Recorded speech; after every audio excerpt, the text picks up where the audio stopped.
Price lord. ನಮಗೆ ಆರೋಗ್ಯದಾಯಕನಾಗಿರುವಂತಹ ಯೇಸು ಕ್ರಿಸ್ತರ ಅತಿ ಪರಿಶುದ್ಧವಾದ ನಾಮದಲ್ಲಿ ನಾನು ನಿಮ್ಮನ್ನು ವಂದಿಸ್ತಾ ಮತ್ತೊಂದು ಸಂದೇಶ ಜೊತೆ ನಾನು ಮುಂದೆ ಬಂದೇನೆ. ದೇವರ ಹಸ್ತವು ತಾನೇ ಕಳೆದ ದಿನವೆಲ್ಲ ನನ್ನನ್ನು ಆತ್ಮಿಕವಾಗಿ ವಾಕ್ಯಗಳ ಮೂಲಕವಾಗಿ ಬಲಪಡಿಸಿ ಚೇತನಗೊಳಿಸಿ ಜೊತೆಗಾರರಾಗಿ ನಡೆಸ್ತಿದ್ದಾರೆ. ವೈಯಕ್ತಿಕವಾಗಿ ನಮ್ಮ ಅಗತ್ಯಗಳನ್ನ ಪೂರೈಸಿ ನಾವು ಕೈಟ್ ಮಾಡ್ತಕ್ಕಂಥ ಕೆಲಸಗಳನ್ನ ಆಶೀರ್ವದಿಸಿ ಕಾದು ಪೋಷಿಸಿ ಜೊತೆಗಾರರಾಗಿದ್ದು ನಡೆಸ್ತಿರೋದಕ್ಕಾಗಿ ದೇವರಿಗೆ ಸ್ತುತಿಯು ಘನವು ಮಹಿಮೆಯು ಸದಾ ಕಾಲವು ಸ್ವಂತವಾಗಿರಲಿ. ಆಮೇನ್. ಈ ದಿನದ ಸಂದೇಶದ ವಾಕ್ಯ ಭಾಗ ಲೂಕನ ಸುವಾರ್ತೆ 17ನೇ ಅಧ್ಯಾಯದಲ್ಲಿ 11ನೇ ವಾಕ್ಯದಿಂದ 19ನೇ ವಾಕ್ಯದವರೆಗೆ. Luke chapter 17 words 11 to 19. ಯೇಸು ಯೆರೂಸಲೇಮಿಗೆ ಹೋಗುತ್ತಿರುವಾಗ ಸಮರ್ಯ ಮತ್ತು ಗಲಿಲಾಯಗಳ ಮಧ್ಯದಲ್ಲಿ ಹಾದು ಹೋದನು. ಆತನು ಒಂದು ಹಳ್ಳಿಯನ್ನು ಪ್ರವೇಶಿಸಿದಾಗ 10 ಮಂದಿ ಕುಷ್ಠರೋಗವುಳ್ಳ ಗಂಡಸರು ದೂರದಲ್ಲಿ ನಿಂತು ಆತನನ್ನು ಸಂಧಿಸಿದರು. ಅವರು ತಮ್ಮ ಧ್ವನಿ ಎತ್ತಿ, ಯೇಸುವೇ, ಒಡೆಯನೇ, ನಮ್ಮನ್ನು ಕರುಣಿಸಿಡು ಎಂದು ಕೂಗಿ ಹೇಳಿದರು. ಆತನು ಅವರನ್ನು ನೋಡಿದಾಗ, ಹೋಗಿ ಯಾಜಕರಿಗೆ ನಿಮ್ಮನ್ನು ತೋರಿಸಿಕೊಳ್ಳಿರಿ ಎಂದನು. ಅವರು ಹೋಗುತ್ತಿರುವಾಗಲೇ ಶುದ್ಧರಾದರು. ಅವರಲ್ಲಿ ಒಬ್ಬನು ತಾನು ಸ್ವಸ್ಥವಾದುದನ್ನು ನೋಡಿ ಹಿಂದಿರುಗಿ ಬಂದು ಮಹಾಶಬ್ದದಿಂದ ದೇವರನ್ನು ಮಹಿಮೆಪಡಿಸುತ್ತಾ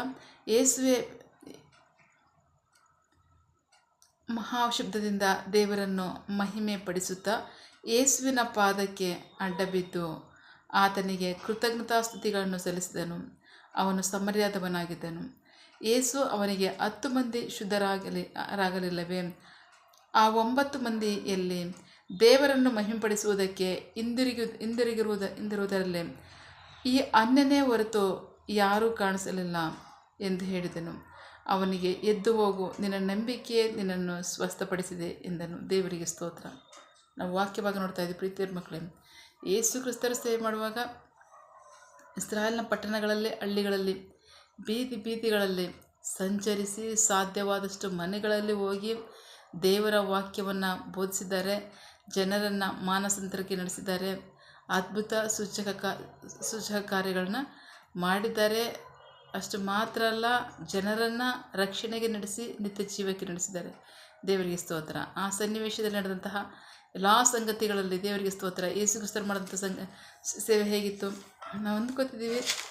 ರೆಸ್ಟ್ ಇಲ್ಲದೆ 3.5 ವರ್ಷ ಅವ್ರು ಎಷ್ಟು ಸೇವೆ ಮಾಡಿದ್ದಾರೆ ಯೇಸು ಕ್ರಿಸ್ತರು ಅಂತಂದರೆ, ಸತತವಾಗಿ 3.5 ವರ್ಷ ತಂದೆ ಯಾವ ಸಮಯದಲ್ಲಿ ಯಾವ ಕೆಲಸವನ್ನು ಅನುಗ್ರಹಿಸ್ತಾರೆ ಎಲ್ಲ ಕೆಲಸಗಳನ್ನ ಎಲ್ಲ ಸನ್ನಿವೇಶದಲ್ಲಿ ಮಾಡಿದ್ದಾರೆ. ರೆಸ್ಟ್ ಇಲ್ಲದೆ. ದೇವರಿಗೆ ಸ್ತೋತ್ರ. ನಾವು ನೋಡೋದಾದರೆ ಯೋಹಾನ ಸುವಾರ್ತೆ 21ನೇ ಅಧ್ಯಾಯದಲ್ಲಿ 25ನೇ ವಾಕ್ಯ. John chapter 21 word 25. ಇದಲ್ಲದೆ ಯೇಸು ಮಾಡಿದ ಬೇರೆ ಅನೇಕ ಸಂಗತಿಗಳು ಸಹ ಇವೆ. ಅವುಗಳನ್ನು ಒಂದೊಂದಾಗಿ ಬರೆಯುವುದಾದರೆ ಬರೆಯಬೇಕಾದ ಗ್ರಂಥವನ್ನು ಲೋಕವೇ ಇಡಿಸಲಾರದೆಂದು ನಾನು ನೆನೆಸುತ್ತೇನೆ. ದೇವರಿಗೆ ಸ್ತೋತ್ರ. ಸತತವಾಗಿ ಸಂಪೂರ್ಣವಾಗಿ ಜನಾಂಗಗಳನ್ನ ಸಂಧಿಸಿ ಅನ್ಯ ದೇಶಗಳಿಂದ ಯೇಸು ಕ್ರಿಸ್ತರಿಗೆ ಸ್ವಸ್ಥತೆಯನ್ನು ಕೊಡ್ತಾರೆ ಅಂತ ಗೊತ್ತಾಗಿ ಅನ್ಯ ದೇಶಗಳಿಂದ ಜನರು ರೋಗಿಗಳನ್ನ ಕರ್ಕೊಂಡು ಇಸ್ರಾಯೇಲ್ ದೇಶಕ್ಕೆ ಬರ್ತಾಯಿದ್ರು ಅಂತ ವಾಕ್ಯ ಹೇಳುತ್ತೆ. ದೇವರಿಗೆ ಸ್ತೋತ್ರ. ಅಷ್ಟು ಮಟ್ಟಿಗೂ ಅದ್ಭುತವಾಗಿ ಸತತವಾಗಿ ಕಾರ್ಯ ಮಾಡಿದ್ದಾರೆ. ಬರೆಯೋಕ್ಕಾಗದೇ ಅಷ್ಟು ಮಟ್ಟಿಗೂ ಮಾಡಿದ್ದಾರೆ ಅಂತಂದರೆ ಎಷ್ಟು ಮಟ್ಟಿಗೆ ನಿರಂತರವಾಗಿ ಎಷ್ಟು ಸರಿ ನಿದ್ದೆಗೆಟ್ಟಿದ್ದಾರೆ ಶಿಷ್ಯರು. ಅವರೆಲ್ಲ ಊಟ ಇಲ್ಲ ಅಂದರೆ ಸರಿಯಾದ ಸಮಯದಲ್ಲೇ ಅಡುಗೆ ಮಾಡ್ಕೊಳ್ಳೋಕ್ಕಾಗದೆ ಊಟ ಮಾಡೋಕ್ಕಾಗದೆ ಅಷ್ಟೊಂದು ಸತತವಾಗಿ ಸೇವೆ ಮಾಡಿದ್ದಾರೆ. ಆ ಸೇವೆಯಲ್ಲಿ ಹೀಗೆ ಯೆರೂಸಲೇಮಿಗೆ ಹೋಗುವ ಸನ್ನಿವೇಶದಲ್ಲಿ ಸಮರ್ಯ ಮತ್ತು ಗಲಿಲಾಯದ ಮಧ್ಯದಲ್ಲಿ ಹಾದು ಹೋಗುವ ಒಂದು ಹಳ್ಳಿಯನ್ನು ಪ್ರವೇಶಿಸಿದಾಗ ಹಳ್ಳಿಯ ಹೊರಗಡೆ 10 ಜನ ಕುಷ್ಠರೋಗಿಗಳು ಯೇಸುವನ್ನು ನೋಡಿ ಕೂಗ್ಕೋತಾ ಇದ್ದಾರೆ. ಯೇಸುವೇ, ಒಡೆಯನೇ, ನಮ್ಮ ಮೇಲೆ ಕನಿಕರಪಡು. ದೇವರಿಗೆ ಸ್ತೋತ್ರ ಕೂಗ್ತಾ ಇದ್ದಾರೆ ಅವರು. ಯೇಸು ಕ್ರಿಸ್ತರು ಆಗಲೇ ಹೇಳ್ತಾ ಇದ್ದಾರೆ, ಹೋಗಿ ಯಾಜಕರಿಗೆ ನಿಮ್ಮನ್ನು ತೋರಿಸ್ಕೊಳ್ಳಿ ಅಂತ. ಅಷ್ಟೇ. ಅವರು ನಮ್ಮನ್ನು ಕನಿಕರಿಸು, ನಮ್ಮಲ್ಲಿ ಕನಿಕರ ತೋರು ಅಂತ ಹೇಳಿದ್ದಷ್ಟೇ. ಓಕೆ, ದೇವರ ಕೃಪೆ ಕನಿಕರ ಆಗಲೇ ಬಂದಾಯಿತು. ದೇವರಿಗೆ ಸ್ತೋತ್ರ. ಅವರು ಸ್ವಸ್ಥರಾದರು. 10 ಜನ, ಅದರಲ್ಲಿ 9 ಜನ ಹೋದರು. ಒಬ್ಬನು ಮಾತ್ರ ದೇವರ ಮಹತ್ಕಾರ್ಯವನ್ನು ನೋಡಿ ಅವನು ಬಂದು ದೇವರನ್ನ ಸ್ತುತಿಸ್ತಾನೆ, ಅಡ್ಡಬಿದ್ದು ಯೇಸುವನ್ನು ಆರಾಧಿಸ್ತಾನೆ. ದೇವರಿಗೆ ಸ್ತೋತ್ರ. ಅಲ್ಲಿ ಯೇಸು ಕ್ರಿಸ್ತರು ಕೇಳ್ತಾರೆ, 10 ಜನ ಸ್ವಸ್ಥರಾದ್ರಲ್ಲ, ಯಾಕೆ 9 ಜನಕ್ಕೆ ದೇವ್ರನ್ನ ಮಹಿಮೆಪಡಿಸೋದಕ್ಕೆ ಇಷ್ಟ ಇಲ್ವಾ? ಅನ್ಯನಾದ ನೀನೊಬ್ಬ ಬಂದು ದೇವ್ರನ್ನ ಆರಾಧನೆ ಮಾಡ್ತಿದ್ದೀಯಲ್ಲ ಅಂತಾರೆ. ದೇವರಿಗೆ ಸ್ತೋತ್ರ. ನಾವು ಪ್ರೀತಿದ ಮಕ್ಕಳೇ, ಎಷ್ಟೋ ಅದ್ಭುತಗಳನ್ನ ದಿನ ಹೊಂದ್ಕೊತೀವಲ್ಲ, ಎಷ್ಟೋ ಸಹಾಯವನ್ನು ದೇವರಿಂದ ಹೊಂದ್ಕೊತೀವಲ್ಲ. ದೇವರು ಮಾಡಿದ ಉಪಕಾರಕ್ಕೆ ನಮ್ಮಲ್ಲಿ ಕೃತಜ್ಞತೆ ಇದೆಯಾ ಅಂತಂದರೆ ಖಂಡಿತ ನಮ್ಮಲ್ಲಿ 100ರಲ್ಲಿ 99% ಸಹ ಕೃತಜ್ಞತೆ ಇಲ್ಲ ಅನ್ನೋದನ್ನೇ ವಾಕ್ಯ ನಮಗೆ ತಿಳಿಸುತ್ತೆ. ಯಾಕೆ ಹೇಳಿ, ನಾವೇನೋ ಅಧಿಕಾರ ಉಳ್ಳವ್ರ ಥರ ನಮ್ಮನ್ನು ಹೊರತುಪಡಿಸಿದರೆ ದೇವ್ರನ್ನ ಆರಾಧನೆ ಮಾಡೋರೇ ಇಲ್ಲ, ದೇವರಿಗೆ ಸ್ತುತಿ ಸ್ತೋತ್ರಗಳನ್ನು ಸಲ್ಲಿಸೋರೇ ಇಲ್ಲ ಅಂತ. ದೇವರಿಗೆ ಸ್ತೋತ್ರ. ಅವ್ರು ಹೇಳ್ತಾರೆ ಮಲಾಕಿ ಪ್ರವಾದಿ ಪುಸ್ತಕದಲ್ಲಿ, ಮುಂಜಾನೆಯಿಂದ ಸಂಜೆವರೆಗೂ ಎಲ್ಲ ಜನರಲ್ಲೂ ಸಹ ನನ್ನ ನಾಮಕ್ಕೆ ಸ್ತುತಿ ಸ್ತೋತ್ರ ಗೌರವ ಪರಿಶುದ್ಧ ಧೂಪ ಅರ್ಪಿಸಲ್ಪಡುತ್ತದೆ. ದೇವರಿಗೆ ಸ್ತೋತ್ರ. ಹೀಗೇನು ಹೇಳೋಣ, ಅದನ್ನು ಮೀರಿ ಪರಲೋಕದಲ್ಲಿ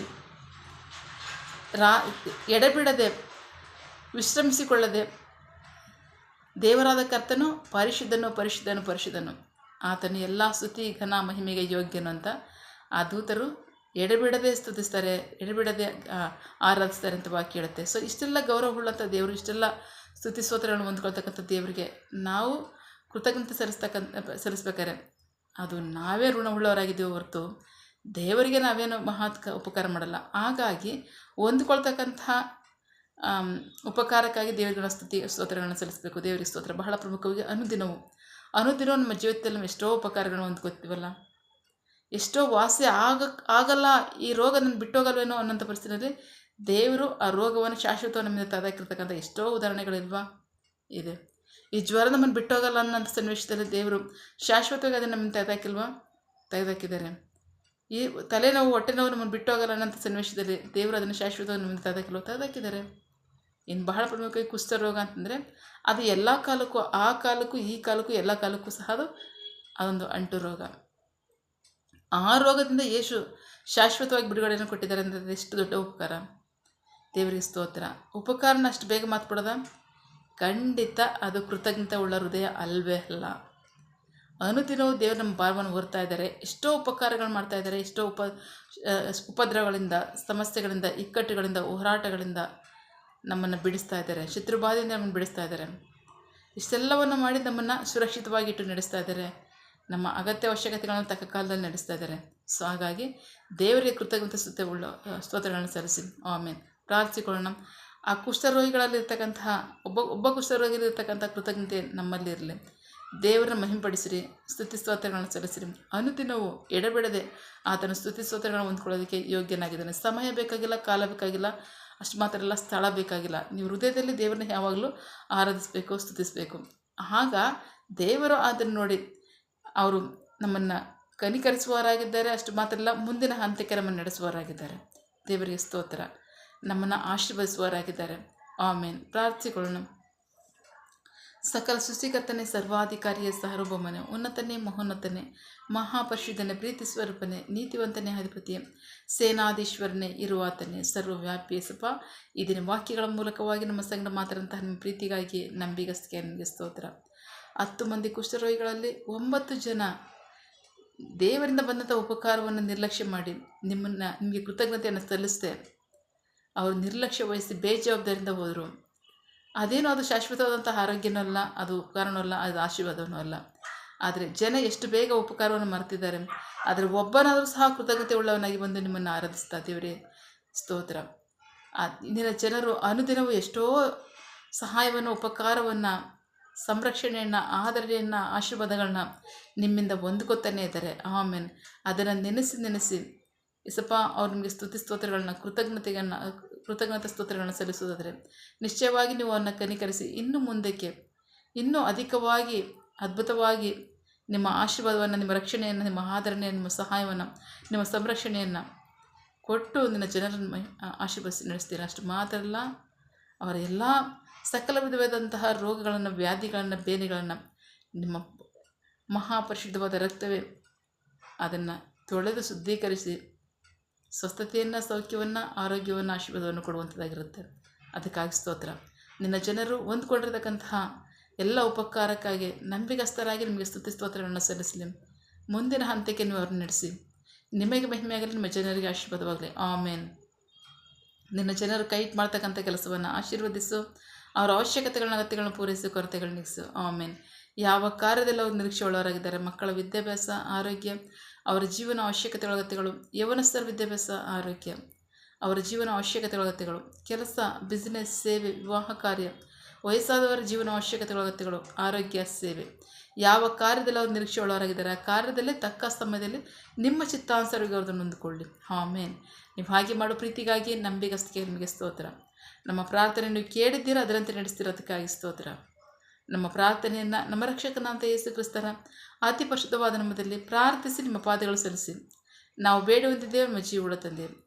ಆಮೇನ್. God bless you all. ದೇವರು ತಾನೇ ಇದನ್ನು ವಾಕ್ಯಗಳ ಮೂಲಕವಾಗಿ ನಮ್ಮ ಸಂಗಡ ಮಾತನಾಡಿದ್ದಾರೆ, ನಮ್ಮನ್ನು ಆಶೀರ್ವದಿಸಿದ್ದಾರೆ. ಆಮೇನ್. All the best.